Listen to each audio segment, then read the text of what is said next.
మన దగ్గర ప్లాట్ కొన్న వాళ్ళందరూ మన కాటేజెస్ లో సొకటొమ్ముగా బస్ చేయవచ్చు. తెలుసు కదా, మన దగ్గర మద్యపానం ధూమపానం నిషేధం. డబుల్ బెనిఫిట్ ఆఫర్ తో సిర్లసీమ 2. ఇప్పుడే ఒక క్లిప్ చూశారు మీరు. ఇది పరిస్థితి మన రాష్ట్రంలో.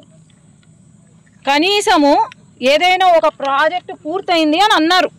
మొన్న ఎవరో పాపము అధికారంలో ఉన్న నేత ఒకడు జగన్మోహన్ రెడ్డి గారు మీటింగ్కి వచ్చారు. మీటింగ్కి వస్తే ఆడ ఏమన్నాడు, అమృత్ స్కీము ఏదైతే తెలుగుదేశం హయాంలో వచ్చిందో అది మొదలు పెట్టాము, పైప్ లైన్లు వేసాము. అప్పటికప్పుడు ప్రభుత్వం మారడంతో వీళ్ళు ఏమి చెయ్యలేక చేతగాక ఇప్పుడు రీసెంట్గా పనులు మొదలుపెట్టి ఆయన ఏమన్నాడు, అమృత్ స్కీమ్లో మాకు పైప్ లైన్ వేసాము, వెలుగోడు నుండి నంద్యాలకు పైప్ లైన్ వేసాము, అంతా పూర్తయింది, నంద్యాలను సస్యశ్యామలం చేసినాము, 30 సంవత్సరాలకు తగ్గట్టు నీళ్లు కూడా ఇచ్చినాము అని అన్నాడు. అని అంటే ఏంది తట్టుకో చూద్దాము, ఈడ పాపం నంద్యాల ప్రజలు అంతా తాగడానికి కూడా నీళ్లు లేవు. మొన్న జగన్మోహన్ రెడ్డి గారు ఆయన బుల్లెట్ ప్రూఫ్ బండిలో వస్తే నమస్కారాలు పెట్టుకుంటే వెళ్ళిపోయి ఆడ కనీసం మహిళలు బిందెలు పట్టుకొని ఉన్నారు. మహిళలు వాళ్ళు కనిపించలేదా, మాకు కనిపించరే, తట్టుకో చూద్దాం ఇక్కడ ఏంది సమస్య, ఎందుకు నీళ్ళు వస్తలేవు, పాపం ఇది పైప్ లైన్ అంతా అయిపోయింది అని అనుకొని వచ్చినాం.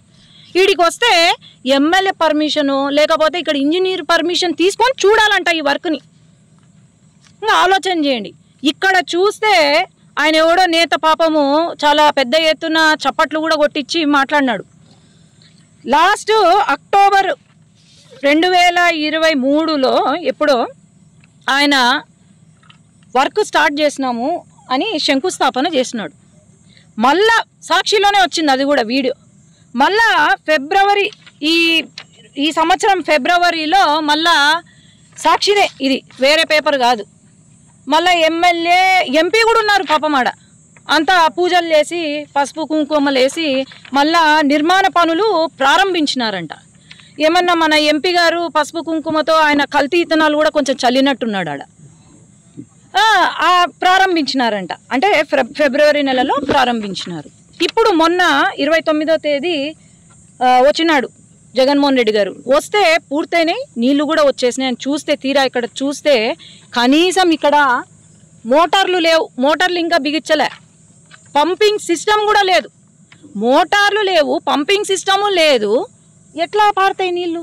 మొన్న జగన్మోహన్ రెడ్డి గారు ఆయన బుల్లెట్ ప్రూఫ్ బండిలో వస్తే నమస్కారాలు పెట్టుకుంటే వెళ్ళిపోయి ఆడ కనీసం మహిళలు బిందెలు పట్టుకొని ఉన్నారు. మహిళలు వాళ్ళు కనిపించలేదా, మాకు కనిపించరే, తట్టుకో చూద్దాం ఇక్కడ ఏంది సమస్య, ఎందుకు నీళ్ళు వస్తలేవు, పాపం ఇది పైప్ లైన్ అంతా అయిపోయింది అని అనుకొని వచ్చినాం. వీడికి వస్తే ఎమ్మెల్యే పర్మిషను లేకపోతే ఇక్కడ ఇంజనీర్ పర్మిషన్ తీసుకొని చూడాలంట ఈ వర్క్ని.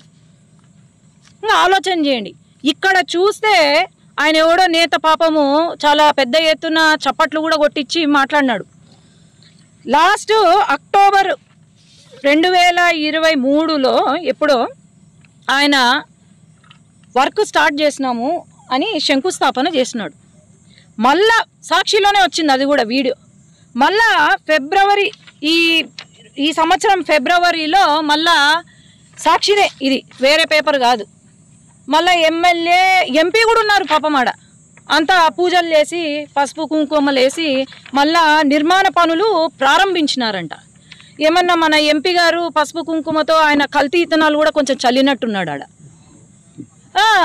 ప్రారంభించినారంట, అంటే ఫిబ్రవరి నెలలో ప్రారంభించినారు. ఇప్పుడు మొన్న 29వ తేదీ వచ్చినాడు జగన్మోహన్ రెడ్డి గారు. వస్తే పూర్తయినాయి, నీళ్లు కూడా వచ్చేసినాయి అని చూస్తే తీరా ఇక్కడ చూస్తే కనీసం ఇక్కడ మోటార్లు లేవు, మోటార్లు ఇంకా బిగించలే, పంపింగ్ సిస్టమ్ కూడా లేదు, మోటార్లు లేవు, పంపింగ్ సిస్టము లేదు, ఎట్లా పారుతాయి నీళ్లు?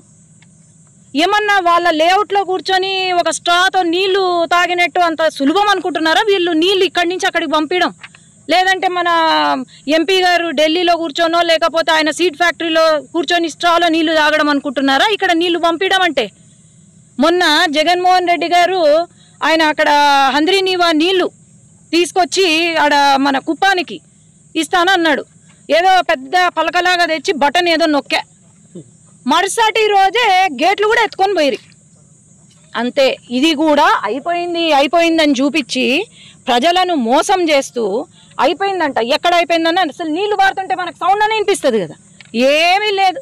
ఆడ చూస్తే నంద్యాలలో ఏమో ఫిల్టరేషన్ బెడ్ అని పెట్టి ఆడ కేసీ కెనాల్ నీళ్లు ఫిల్టర్ అవుతున్నాయి, కనీసము ఓవర్ హెడ్ ట్యాంకు లేదు అక్కడ. ఆ నీళ్లు ఫిల్టర్ అవుతున్నాయి, కానీ ఇక్కడ నుంచి నీళ్ళు వస్తాయి కదా ఫిల్టర్ కావడానికి. మనం అడిగితే ఇది వచ్చేసి అర్బన్ లోకల్ నుంచి ఉంటుంది ఫండ్స్ ఏవైతే ఉన్నాయో. లోకల్ మున్సిపాలిటీ వాళ్ళు 50% ఇస్తారు, అట్లాగే స్టేటు సెంట్రల్ గవర్నమెంట్ ఇద్దరు కలిసి 50% ఫండ్స్ ఇస్తారు. మరి ఇక్కడ పైప్ లైన్స్ కొంతమంది ఇంజనీర్లే చెప్పిన విషయం ఏంటంటే మామూలుగా ఎలక్ట్రోస్టీల్ పైప్స్ వాడతారు, లేదంటే టాటా పైప్స్ వాడతారు. అట్లాంటి హై గ్రేడ్ పైప్ లైన్స్ వాడితేనే మనకు అప్రూవల్ వస్తుంది. ఇంకా ఇది అప్రూవల్ పోలే, నీళ్ళు ఎప్పుడైతే వదులుతారో అప్పుడు వీళ్ళు అప్రూవల్ తీసుకొనే వదులుతారు. కానీ ఇక్కడ వేసిన ఒక మీటర్ సైజ్ శాంపుల్ తెచ్చుకొని చూడమనండి, ఏదో మామూలు సబ్గ్రేడెడ్ పైప్ లైన్ ఇక్కడ వాడినారు. మరి ఎక్కడ పోతున్నాయి ఖర్చులు? ఎవరు దోచుకుంటున్నారు, ఎవరు దాచుకుంటున్నారు, ఎంత దోచుకుంటున్నారు అనేది మనకు తెలియాల్సిన అవసరం ఉంది. ఇక్కడ అనవసరంగా ఇప్పుడు నంద్యాలలో 1 టౌన్ ఏరియా కానీ లేకపోతే రైల్వే స్టేషన్ ఏరియా కానీ నీళ్లు లేక చుక్క నీళ్లు లేక అమ్మ 4 రోజులకు ఒకసారి వస్తున్నాయమ్మా నీళ్లు అని అంటున్నారు. ఇవన్నీ కనిపించడం లేదా? ఆడ నేతలకు మహా నాయకులకు కనిపించడం లేదా? లోకల్ ఇప్పుడు ఇలా వీళ్ళు వెలుగోడు సంబంధించిన వాళ్ళు, వెలుగోడు ఇక్కడ కూడా నీళ్లు లేవు, తాగడానికి నీళ్లు లేవు. మరి 3 రోజులకు ఒకసారి మరి నీళ్లు ఎక్కడ వస్తున్నాయో? ఏమన్నా వాళ్ళు లేఅవుట్లకు ఏమన్నా పైప్ లైన్లు వేసుకున్నారో, వాళ్ళ సీడ్ ఫ్యాక్టరీలకు పైప్ లైన్లు వేసుకున్నారో డైరెక్ట్గా మరి నాకైతే తెలియదు. కానీ వాళ్ళకు మాత్రం నీళ్ళు వస్తున్నట్టున్నాయి. మరి నీటి సమస్య తీరుస్తానని చెప్పి ఎందుకు ఈరోజు తీర్చలేకపోతున్నారు? ఎందుకు అనవసరంగా మభ్య పెడుతున్నారు? అంటే తిక్కోళ్ళు అనుకుంటున్నారా జనాలు? లేదంటే మాలాంటి వాళ్ళు వచ్చి ప్రశ్నించారు అనుకుంటున్నారా? అనవసరంగా జనాలను మోసం చేసి మీరు రాజకీయం చేయాలి అని అనుకోవద్దు. ఇంకొక విషయం, ఒక మహిళగా నేను ఇక్కడ పోటీ చేస్తున్నా. ప్రతిరోజు గుంపు తయారైంది ఇక్కడ, 7 కాన్స్టిట్యున్సీ లీడర్లు, తర్వాత ఎంపీ. రోజుకొకరు ప్రెస్ మీట్ పెట్టాలా ఆమె పైన అని చెప్పి. ఈరోజు ఒకటే నేను చెప్తున్నా, పోటీ నాకు మీ మధ్యలో పోటీ, అంతేగాని మా ఫ్యామిలీ, మా అమ్మ గురించి లేకపోతే మా చెల్లి గురించో మా నాన్న గురించో మాట్లాడాల్సిన అవసరం మీకు లేదు. ఎందుకంటే నేను ఎప్పుడూ మీ ఫ్యామిలీ జోలికి నేను రాలేదు, మాట్లాడలేదు. ఇక్కడ ఉన్న ఇష్యూస్ గురించి నేను మాట్లాడుతున్నా. ధైర్యం ఉంటే ఇష్యూస్ గురించి మాట్లాడండి, అంతేగాని ఫ్యామిలీ గురించి మాట్లాడాల్సిన అవసరం అయితే మీకు లేదు. మీరు ఎవడో అన్నాడు, పెద్ద నాయకుడు ఎవడో అన్నాడంట, మేము అవుట్డేటెడ్ రాజకీయ నాయకులము, అవుట్డేటెడ్ వీళ్ళు అన్నారంట. మరి అవుట్డేటెడ్ అంటే ఏందో నాకు అర్థం కావడంలే. న్యాయం కోసం పోరాడితే అవుట్డేటెడ్, ఈరోజు హక్కుల కోసం పోరాడితే అవుట్డేటెడ్, ఏదన్నా సమస్యలు ఉంటే అవుట్డేటెడ్, ప్రజాసేవ చేస్తే అవుట్డేటెడ్. మరి వీళ్ళంతా అప్డేటెడ్ మనుషులేమో. అప్డేటెడ్ అంటే కబ్జాలు చేయడము, పేర్లు మార్చడం, కబ్జాలు చేసి పేదవాడి పైన ఉన్న ఏదైతే ఆస్తుందో పేర్లు మార్చడము, ఇది అప్డేటెడా?